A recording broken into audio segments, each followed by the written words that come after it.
আসসালামু আলাইকুম ও রহমতুল্লাহ।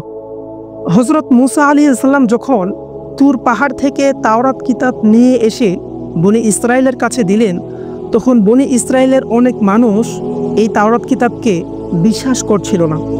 তারা তখন মুসা আলাইহিস সালামকে বলতে লাগলো, আমরা কিভাবে এটা বিশ্বাস করব যেটা বাস্তবেই আল্লাহ তাআলার কিতাব এবং এই কিতাবটি আল্লাহ তাআলা আপনার প্রতি অবতীর্ণ করেছেন।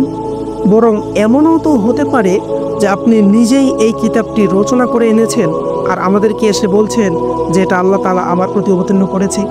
তখন মুসা আলাইহিস সালাম তাদের এই অপবাদ থেকে রক্ষা পাওয়ার জন্য আল্লাহ তাআলার কাছে আবেদন করলেন।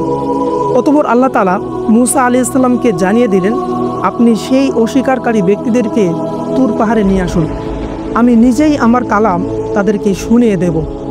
অতঃপর মুসা আলাইহিস সালাম তাদের মধ্য থেকে ৭০ জন মানুষকে নির্বাচিত করে তুর পাহাড়ে নিয়ে গেলেন। এই বিষয়টাকে আল্লাহ তাআলা পবিত্র কোরআনে সূরাতুল আরাফের ১৫৫ নম্বর আয়াতে এভাবে উল্লেখ করেছেন, ওয়াখতার মুসা কওমাহু সাবঈনা রাজুলান লিমিকাতিনা, অর্থাৎ মুসা তার সম্প্রদায়ের মধ্য থেকে ৭০ জন মানুষকে নির্বাচিত করলো আমার সাথে সাক্ষাৎ করার জন্য। অতঃপর মুসা আলাইহিস সালাম যখন সেই ৭০ জন মানুষকে নিয়ে তুর পাহাড়ে উপস্থিত হলেন, তখন আল্লাহ তাআলা নিজের ওয়াদা অনুযায়ী তাদেরকে নিজের কালাম শুনিয়ে দিলেন। অদৃশ্য থেকে আল্লাহ তাআলার পবিত্র জবানের আওয়াজ ভেসে আসতে লাগলো।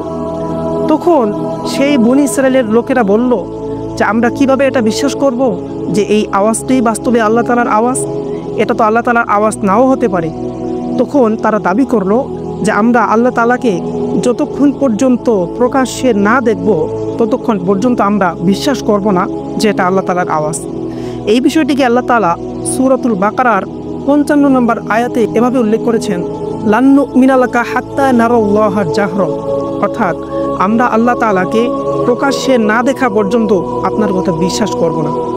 আল্লাহ তাআলাকে প্রকাশ্যে দেখতে চাওয়ার তাদের এই দাবিটা ছিল অযৌক্তিক এবং অবান্তর।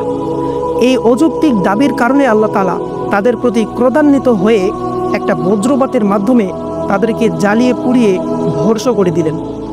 এরপরে মুসা আলাইহিস সালাম আল্লাহ তাআলার কাছে প্রার্থনা করলেন, হে আল্লাহ, আপনি তো জানেন বনি ইসরায়েল এমনিতেই আমার প্রতি অনেক মিথ্যা অপবাদ আরোপ করে থাকে।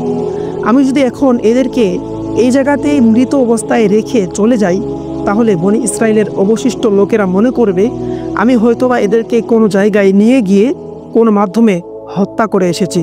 সুতরাং আপনি আমাকে এই অপবাদ থেকে রক্ষা করুন এবং এদেরকে পুনরায় জীবিত করে দিন। আল্লাহ তাআলার সাধারণ নিয়ম হচ্ছে কাউকে মৃত্যু দেওয়ার পর তিনি পুনরায় তাকে জীবিত করেন না, কিন্তু এখানে আল্লাহ তাআলা বনি ইসরায়েলের প্রতি দয়াবশত তাদেরকে আবার পুনরায় জীবিত করে দিলেন।